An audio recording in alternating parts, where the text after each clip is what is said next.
दोस्तों, देश के ताकतवर और रसूखदार लोगों के खिलाफ सच बोलने की कीमत इस पत्रकार को चुकानी पड़ी है। गुजरात की एक अदालत ने मानहानि के मामूली से मुकदमे में इस पत्रकार को न सिर्फ सजा सुनाई बल्कि आदेश दिया कि रवि नायर जाने माने पत्रकार को 1 साल जेल के अंदर रखा जाए।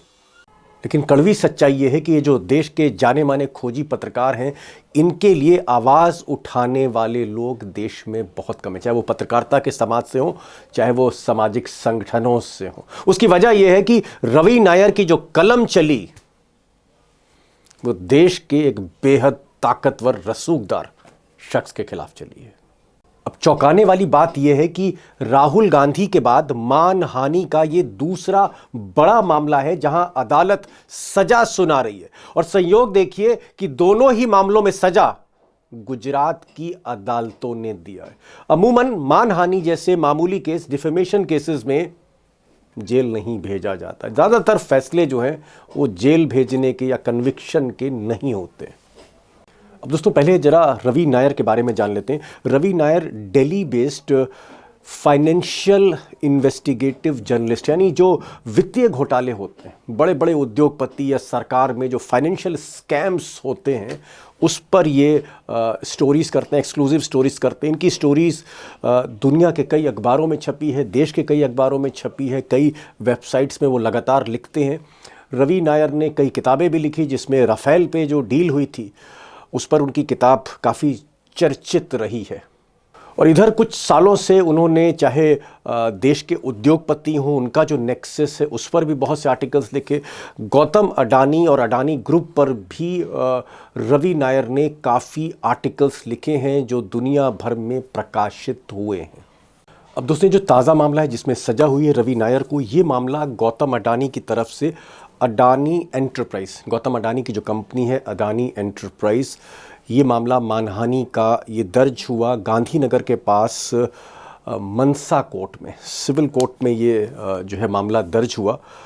और इसमें अडानी ग्रुप का आरोप था कि रवि नायर ने उनके खिलाफ कई खबरें लिखी हैं, कई ट्वीट्स किए हैं, जिससे अडानी ग्रुप की जो रेपुटेशन है, जो प्रेस्टीज है, जो साख है, वो ख़राब हुई है। उधर रवि नायर का अदालत में ये कहना था कि वो इन्वेस्टिगेटिव स्टोरीज़ करते रहे हैं और जो भी खबरें उन्होंने अडानी ग्रुप पर की हैं वो बेबुनियाद नहीं हैं। उनके पास प्रमाण हैं, उनके पास तथ्य हैं और तथ्यों पर आधारित ये सारी खबरें, आर्टिकल्स लिखे गए। रवि नायर का ये भी कहना था, उनका जो पक्ष था उसमें ये भी कहा गया है कि ये जो खबरें उन्होंने दिखाई, दरअसल वो सच दिखाना चाहते थे कि टॉप लेवल पर मोदी सरकार में इस दौर में क्या हो रहा है। बहरहाल 2021 में अडानी एंटरप्राइज ने जो केस दर्ज किया था मानहानि का, डिफेमेशन का, इसमें अदालत ने, जज साहब ने नायर के जवाब, रवि नायर पत्रकार के जो भी जवाब थे उनको सही नहीं माना, एक तरह से खारिज कर दिया। और अदालत ने कहा कि अडानी ग्रुप पर ये जो भ्रष्टाचार के आरोप लगे हैं या सरकार के साथ उनका जो साठगांठ दिखाने की बात हो रही है, ये सारी खबरें बिल्कुल बेबुनियाद हैं, निराधार हैं। और आखिरकार 10 फरवरी 2026 को, यानी कल, अदालत ने पत्रकार रवि नायर को दोषी माना, कन्विक्ट किया और 1 साल की सजा सुना दी कि 1 साल रवि नायर जेल में रहेंगे। अब दोस्तों, यहाँ पर 2 बहुत इंपॉर्टेंट मामले जिस पर आप गौर करिएगा। नंबर 1, देश की अदालतें, चाहे वो निचली अदालतें हों, चाहे हाई कोर्ट हो, चाहे सुप्रीम कोर्ट हो, या किसी भी प्रदेश में, चाहे तमिलनाडु हो, उत्तर प्रदेश, कहीं भी हो, अमूमन फ्रीडम ऑफ प्रेस, जर्नलिज्म को एक तरह से पब्लिक इंटरेस्ट में उसको कहीं ना कहीं प्रोटेक्ट करने के लिए अदालतें हमेशा ऐसे रसूखदार लोगों के खिलाफ जो मानहानि के मुकदमे पत्रकारों पर होते हैं उसमें हमेशा राहत देती है। यानी पत्रकारों के पक्ष के साथ अदालतें अक्सर खड़ी होती हैं। और इसीलिए जो डिफेमेशन केसेस हैं उसमें पत्रकारों को कहीं ना कहीं अदालतें प्रोटेक्ट करती हैं। लेकिन इस मामले में ऐसा बिल्कुल नहीं हुआ है। इस मामले में दोषी माना गया है, जेल भेजने की बात कही गई है। दूसरी चौंकाने वाली बात, अदालत अक्सर ऐसे मामूली मामलों में, डिफेमेशन केसेस में, वो प्रोबेशन दे देती है अक्यूज़ को, यानी पत्रकार अगर कोई है तो उसको प्रोबेशन मिल जाता है। प्रोबेशन का मतलब मैं सीधे तौर पे कहूँ कि जेल भेजने की जगह, साल भर जेल भेजने की जगह उन्हें निगरानी में रिहाई मिल जाती है कि अगर कन्विक्ट मान भी लिया गया तो जेल नहीं भेजते। लेकिन यहाँ पर प्रोबेशन भी नहीं दिया गया। अदालत ने कहीं ना कहीं कहा एक मैसेज जाएगा समाज में अगर रवि नायर जैसे पत्रकार जेल जाएंगे। दोस्तों, जो बड़ा सवाल है वो ये है कि गुजरात की इस अदालत का ये जो असाधारण फैसला है, निर्णय है, जजमेंट है, इससे क्या संदेश पत्रकारों को और जागरूक नागरिकों को दिया जा रहा है? और सबसे बड़ी बात कि ये जो संदेश है इसका मतलब क्या है हमारे लिए, आपके लिए? अब दोस्तों, क्योंकि मामला पत्रकारिता से रिलेटेड है तो आज मैंने इस देश के जाने माने संपादक, 50-55 साल का एक्सपीरियंस जिनको है, श्रवण कुमार गर्ग साहब को बुलाया। श्रवण गर्ग को इसलिए बुलाया क्योंकि वो गुजरात में भी एक बड़े अखबार के मुख्य संपादक थे और उन्होंने मोदी जी की और अमित शाह की वर्किंग देखी है, अडानी अंबानी को भी उठते हुए देखा है और इस वक्त वो देश की जो राजनीति है आज भी वो सक्रिय हैं और ख़ासकर एक बड़ी पैनी निगाह रखते हैं। और उन पर भी कई इस तरह के केसेस मानहानि के हुए और होते रहते हैं, मुझ पर भी हुए। ज़्यादातर पत्रकारों पर जो थोड़ा इन्वेस्टिगेटिव खबरें करते हैं, मानहानि के केसेस होते रहते हैं, कोई नई बात नहीं। लेकिन सज़ा मिलना, 1 साल के लिए जेल दे देना, प्रोबेशन नहीं देना, ऐसा नहीं होता है, ऐसा नहीं होता है। और इसीलिए आज मैंने गर्ग साहब को बुलाया। उनको सुनिए, बहुत सी बातें वो कह रहे हैं जो मुझे लगता है आज के दौर में कम पत्रकार कह पाएंगे। मैं एक चीज़ जानना चाह रहा था गर्ग साहब, 50-55 साल का आपका भी सफ़र है, बहुत लंबा सफ़र है पत्रकारिता का। कई मानहानि के मुकदमे आप पर भी हुए होंगे और होते रहते हैं संपादकों पे। लेकिन ये जो मुकदमा है मानहानि का, जो अडानी की कंपनी ने दायर किया, अडानी एंटरप्राइजेज ने, उसमें सीधे 1 साल की सज़ा और कोई प्रोबेशन नहीं, कोई रियायत नहीं, कोई छूट नहीं। और अदालत ने कहा कि हम बाकी लोगों को सबक सिखाना चाहते हैं कि सबको सबक मिले कि इस तरह की खबरें नहीं होनी चाहिए। ये मैसेज क्या जा रहा है? ये क्या मैसेज हमारे, आपके या जो हज़ारों पत्रकार हैं इस देश में या जो सच बोलने वाले लोग हैं या सच्चाई खुलकर बोलते हैं, ये मैसेज देश में क्या गया है? मैसेज ये है कि आपको कुछ देना नहीं, कुछ छापना नहीं है। आप छापेंगे, कुछ करेंगे तो आपके खिलाफ भी कार्रवाई हो सकती है। व्यापारिक प्रतिष्ठान जो भी हो, अदानी हो, अंबानी हो, हम देख रहे हैं कि किस तरह से इस समय विदेशों में मुकदमे चल रहे हैं, किस तरह से फाइनेंशियल स्टेक्स दांव पर हैं। ऐसे में इस फैसले का आना, 1 साल की सजा का विदाउट प्रोबेशन, ये हाल के सालों में बहुत बड़ी घटना है। मैं इसलिए कह रहा हूँ कि मैं गुजरात में काफी समय रहा, 5-6 साल तो रही वहाँ जी, लगातार। एक एडिटर के तौर पे आप रहे वहाँ? जी हाँ, चीफ एडिटर के तौर पर गुजरात का एडिशन, गुजराती एडिशन लॉन्च किया। और उस समय मोदी जी मुख्यमंत्री थे, अमित शाह जी के पास गृह मंत्रालय था, जो मुझे याद है। हम लोगों के खिलाफ लगातार कोई ना कोई मुकदमा दर्ज होता था, थाने पर एफआईआर होती थी, अदालतों में जाना पड़ता था। मैं ये कहना चाहता हूँ कि उस समय इतने मुकदमे हुए, इतनी शिकायतें हुई, कभी इस तरह की सजा नहीं हुई। मतलब ज्यादा से ज्यादा ये हुआ होगा, मुझे याद नहीं है, कि क्लैरिफिकेशन दे दीजिए या उनका भी वर्जन छाप दीजिए सामने वाली पार्टी का। आप सोचिए कि वो जो 2 लोग थे गुजरात में, वो इस समय केंद्र में है, वही लोग गए। उस समय भी व्यापारिक प्रतिष्ठानों को लेकर या उस समय आप, एक जो बड़ी घटना थी वो ये थी कि अदानी अंबानी समूह इतने बड़े नहीं हुए थे जितने 2014 के बाद बड़े हुए, कि उनके हाथ में पूरे देश की राजनीतिक सत्ता तक आ गई। मतलब इस माने में आ गई कि वो सरकार के नजदीक के लोगों में रहे हैं या है। आपने देखा ही होगा कि जो राहुल गांधी ने जो फोटो दिखाया था जिसमें अदानी के एयरक्राफ्ट में मोदी जी ट्रेवल कर रहे थे। पर 2014 के बाद से आज तक हालात पूरे बदल गए। मतलब मैं आपको बता रहा हूँ, जो घटना वो 2002 से 7 तक की बता रहा हूँ। 2003 से 2007 के दौरान जब मैं था वहाँ, या मोदी जी भी तब तक रहे, तब तक भी कोई इस तरह की मतलब बड़ी घटनाएं नहीं हुई। नाराजगी रही मोदी जी की अखबार वालों से, जैसे गुजरात समाचार है या और भी अखबार है। ये एक बड़ी घटना है। 1 साल की सजा हो गई और जुर्माना भी हो गया, और ये कहा कि शिकायत सही पाई गई और मानहानि हुई है। ये जो अदालत ने जो इंक्वायरी की उसके हिसाब से जो आया है कि तो इसका मतलब ये है कि जैसे कोर्ट ने कहा कि हमने we first conducted inquiry under जी। द सीपीसी क्रिमिनल लेकिन प्रोसीजर कोड, और फिर हमने ये पाया कि ये आरोप सही है। मैं ये कहना चाह रहा हूं कि रवि नायर ने कोर्ट में ये कहा था, उनके वकीलों ने, कि जो भी खबरें उन्होंने अडानी पर की हैं या उससे मुतालिक जो ट्वीट्स की हैं, उन सबके पीछे उनके पास तथ्य हैं, उनके पास फैक्ट हैं, उनके पास सबके आधार हैं।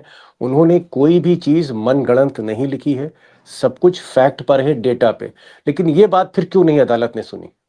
वो अदालत कह रही कि उन्होंने 3 विटनेसेस ने जो कहा उसको सुना, और प्राइमा फेसा ये सिद्ध हुआ कि ये इनकी मानहानि हुई है। ये तमाम चीजें देखिए, इसमें दो तीन लेकिन चीजें हैं। जी। एक तो अदानी समूह को लेकर आप दो चीजें समझिए कि सारे जो मुकदमे हैं या पत्रकारों के को लेकर जो तमाम घटनाएं हैं, वो अदानी समूह को लेकर ही है, अंबानी को लेकर नहीं है या किसी और समूह को लेकर नहीं है। एक तो बड़ी बात ये। दूसरा ये कि रवि नायर ही एकमात्र पत्रकार नहीं है, मतलब और जी। भी अगर आप ढूंढे। गर्ग साहब, आपने कहा कि रवि नायर जो हैं वो एकमात्र पत्रकार नहीं है, और यहाँ पर मुझे याद आ रहा है कि अभिसार शर्मा, मेरे कलीग रहे वो आज तक में, फिर राजू पालेकर, ये भी एक वरिष्ठ पत्रकार हैं मुंबई से। इन पर भी अभी मुकदमा हुआ था, और इन्होंने कोई खबर अभिसार शर्मा ने की थी, अडानी ने ही इन पर मुकदमा किया था, गुजरात में किया था।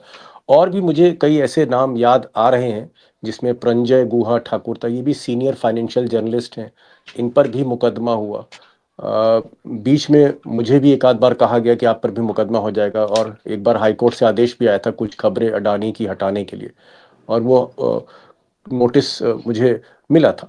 मैं ये कह रहा हूँ कि आखिर इतना अडानी इतने सेंसिटिव क्यों हो गए हैं? मतलब इस तरह की तो खबरें छपती रहती हैं, टाटा पे भी छपती है, महिंद्रा पे भी छपती है, अमीर लोगों पे छपती है, सुब्रत राय पे भी छपती थी जो सहारा इंडिया के मालिक थे एक टाइम पे। अडानी इतना सेंसिटिव क्यों है? और अडानी जब भी इस तरह की कोई कार्रवाई करते हैं तो कोर्ट भी बहुत तुरंत एक्शन लेता है। क्या ये 2014 के बाद का असर है? देखिए, मैं अदालतों के बारे में तो कोई टिप्पणी नहीं करूंगा। मैं दो तीन चीजें आपको कहना चाहता हूँ। एक तो सरकार जो है लगातार सोशल मीडिया पर या इस तरह के प्लेटफॉर्म्स को लेकर काफी प्रतिबंध लगा रही है, और आपने देखा कि सुप्रीम कोर्ट ने भी गाइडलाइंस बनाने को कहा है। दूसरा ये कि ये मैं ये नहीं कह रहा हूँ कि सरकार की सहमति से हुआ होगा, पर इसमें सरकार अगर चाहती कि सरकार चाहे तो पत्रकारों के इंटरेस्ट को प्रोटेक्ट कर सकती है, तो ये भी नहीं है।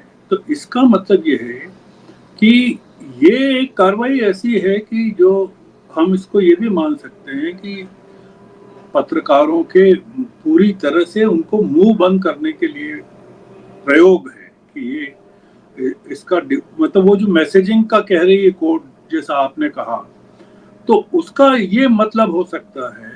हमको हम अगर देखिए दो चीजों पर बात कर सकते हैं। एक तो क्या हुआ उस पर बात कर सकते हैं, और क्या हो सकता है उस पर बात कर सकते हैं। क्या हुआ वो तो अखबारों में भी आएगा, वेबसाइट्स पर भी। हमारा ये कहना है कि क्या जो पत्रकार हैं वो काम करना बंद कर देंगे, और क्या ये जो सजा हुई 1 साल की सजा, इससे वो डर जाएंगे, पत्रकार जो हैं डर के काम करना बंद कर देंगे। तो फिर काम करना बंद कर देंगे तो जैसे आपने कहा कि उनके पास, रवि नायर के पास प्रमाण थे सारे के सारे वो बताने को, तो क्या प्रमाणों के बावजूद, प्रमाण होने के बावजूद, देखिए इस मामले में हो सकता है कि वो जैसे राहुल गांधी गए थे गुजरात हाई कोर्ट में गए थे, सूरत की 2 अदालतों ने उनकी बात को नामंजूर कर दिया, फिर हाई कोर्ट गए, वहां से भी हो गए, फिर सुप्रीम कोर्ट में उनको राहत मिली। हो सकता है ये मामला भी सुप्रीम कोर्ट में जाए, पर हमको नहीं पता कि सुप्रीम कोर्ट से राहत मिलेगी कि नहीं मिलेगी। एक और सवाल है, वो भी बहुत पर्टिनेंट है। आपकी भी जानकारी में होंगे, कुछ ऐसे पत्रकार थे जो पहले अडानी पर लिखते थे, खुलासे करते थे, लेकिन मैंने देखा कई ऐसे पत्रकार हैं जिन्होंने फिर उनकी कलम चलना बंद हो गई। तो क्या प्रेशर का असर होता है इस तरह के जब उद्योगपति पर, जो देश का सबसे अमीर आदमी में जिसका नाम शुमार होता हो और सत्ता के बहुत करीब हो, प्रधानमंत्री के बहुत करीब हो, तो क्या कुछ पत्रकार खामोश भी हो गए, उनकी कलम चलना बंद भी हो गई ऐसे मामलों में? क्यों नहीं होते ऐसे पत्रकार? उनको एक पत्रकारों को तो एक टीआई भी, मोहल्ले का टीआई कांस्टेबल डरा सकता है। संपादक डर जाते हैं, मालिक डर जाते हैं। अगर आप देखें अखबारों के कंटेंट को, जो हिंदी अखबारों के कंटेंट हैं, अंग्रेजी में भी अपवाद हैं एक दो चार, वेबसाइट्स भी, जो पोर्टल्स हैं वो भी और एक्सेप्शनल हैं, सब डरे हुए हैं। वो बात कहाँ करते हैं, बोलते कहाँ हैं? तो बहुत सारे पत्रकारों के नाम भी हैं जो सर्कुलेशन में है कि जिन्होंने कॉम्प्रोमाइज कर लिया, कह दिया कि हम नहीं करेंगे। ये तो होता है, सब जगह होता है। मतलब कोई ऐसा तो है नहीं कि ये कोई, ये एक इलाका ऐसा है जिसमें कुछ लोग जी। नहीं हैं जो बहादुर, मतलब बहुत सारे लोग बहादुर भी हैं। मान लीजिए कि नेहा सिंह राठौर को आप क्या कहेंगे, कॉन्स्टेंटली अपनी बात को कह रही हैं, या प्रशांत भूषण को बोल क्या रहे हैं। कहेंगे जो लगातार लड़ रहे हैं, और कपिल सिब्बल को क्या कहेंगे? बहुत सारे लोग हैं। तो ये जो आवाज मैंने उठा जैसा रहे हैं। कहा, ये टेस्ट केस इसलिए है कि इसमें पूरी की पूरी जो लीगल फ्रेटर्निटी है, जो प्रेस की फ्रीडम के लिए या नागरिकों की आज़ादी के लिए काम कर रही है, वो पूरा मीडिया और मीडिया के लोग, जो रवि नायर के साथ कितने लोग खड़े होते हैं, बात करते हैं, कितने चैलेंज करते हैं, और ये जो घटना है जी। इसको किस तरह से एक चुनौती के रूप में लेते हैं कि अगर रवि नायर के पास पुख्ता प्रमाण है, जैसा कि वो दावा कर रहे हैं, आप कह रहे हैं, तो उसके बावजूद अगर ये हो सकता है, तो पत्रकारों के पास पुख्ता प्रमाण हो, सब कुछ हो, फिर भी वो, उनको क्यों डरना चाहिए, और वो डरेंगे क्या? हमको पता है जी। गांधी जी ने लिखा अंग्रेजों के खिलाफ, जेल भी गए, जज ने उनसे कहा माफी मांगी है, तो उन्होंने जी। कहा माफी नहीं मांगूंगा क्योंकि मैं सत्य पर अड़ा हूं। ये पूरी डेमोक्रेसी के लिए एक बड़ा जो पीरियड है, टेस्ट का पीरियड है, और उसमें मीडिया की भूमिका, ये जो केस है रवि नायर जो हैं, ये बहुत एक इम्पॉर्टेंट इवेंट में मानता हूँ इसको। वो एक संयोग भी कहिए जी। कि गुजरात की अदालत है, और इस तरह के केसेस डिफेमेशन के वहाँ हो रहे हैं, वहाँ होते हैं, वहाँ सजाएं भी होती हैं। ये कुछ एक्सीडेंटल भी हो सकता है, पर हमको इसमें से ये निकालना पड़ेगा कि इस तरह की चीज़ों को लेकर हमारे यहाँ के नागरिकों में और पत्रकारिता की जगत में, मीडिया में, मीडिया के जो इंस्टीट्यूशंस हैं, नेशनल और इंटरनेशनल इंस्टीट्यूशंस, उनमें, और पॉलिटिशियंस में, विपक्ष में, इसका क्या मैसेज जाता है? तो अगर जो जी। आरोप जी। राहुल गांधी सार्वजनिक रूप से लगा रहे हैं अडानी के समूह के खिलाफ, उसमें और रवि नायर जो लगा रहे हैं उसमें कोई फर्क नहीं है, तो जो सजा रवि नायर को हुई वो राहुल गांधी को भी होना चाहिए, मेरा ये मानना है। गर साहब, एक और अजीबोगरीब स्थिति है इस देश में कि 70% मीडिया जो है वो इन्हीं अडानी और अंबानी के हाथ में। आप चाहे एनडीटीवी देख लीजिए, आईएनएस न्यूज़ एजेंसी देख लीजिए, और भी कई प्रतिष्ठान हैं जो अडानी के हाथ में आने वाले हैं। उधर अगर आप मुकेश अंबानी को देखते हैं, रिलायंस को, तो उनके पास भी 60-70% मीडिया का शेयर है। न्यूज़ 18 चैनल और तमाम उनके पास इस तरह के पब्लिकेशंस हैं। तो ये जो दो बड़े सबसे अमीर लोग हैं, इन्हीं के हाथ में 60 से 70% मीडिया जा रही है। क्या आपको लगता है कि ये देश की पत्रकारिता के लिए अच्छा नहीं है? और क्या कुछ लोगों को निकल के, रवि नायर जैसे लोगों को और निकल के सामने आना चाहिए, भले ही जेल जैसी चुनौती मैंने, मिले? दीपक जी, चूंकि मैंने आपातकाल देखा है, आपातकाल के दौरान मैं इंडियन एक्सप्रेस में काम करता था, और उसके भी पहले जयप्रकाश जी के साथ काम करता था, और इंडियन एक्सप्रेस में भी जेपी के जो अखबार थे उनमें काम करता था, उसके बाद फिर अंग्रेजी में गया। आपातकाल में भी यही स्थिति थी कि सारे, उस समय मोबाइल तो था नहीं, इलेक्ट्रॉनिक चैनल्स भी नहीं थे ज्यादा, सारा का सारा जो था, पूरा का पूरा मामला सरेंडर किया हुआ था। बहुत गिने चुने पत्रकार थे जो लड़ते थे और लिखते थे बहादुरी के साथ। तो ये जो पत्रकारों के दम पर लोकतंत्र की लड़ाई नहीं होती है, ये पत्रकारों को मुगालता है। ये पूरा का पूरा मामला नागरिकों का है। वो जब देखेंगे कि सत्य को इस तरह से दबाया जा रहा है या कुचला जा रहा है या प्रतिबंधित किया जा रहा है, तो नागरिकों पर प्रतिक्रिया होगी। हम जो बात करते हैं वो ये करते हैं कि रवि नायर का बाकी मीडिया तो इमरजेंसी में वही था और आजादी की लड़ाई में भी वही था। मतलब गिने चुने पत्रकार, गिने चुने मीडिया संस्थान जी लोकतंत्र की लड़ाई को लड़ते हैं। ये कोई जी अनहोनी नहीं हो रही है आज के जमाने में जो हो रहा है। श्रवण गर्ग वरिष्ठ पत्रकार वो कह रहे हैं कि इस तरह की जो पत्रकारिता आज हम देख रहे हैं, अंग्रेजों के टाइम पे भी ऐसा था, इमरजेंसी के टाइम पे ऐसा है, 2014 इस दौर में भी ऐसा ही है।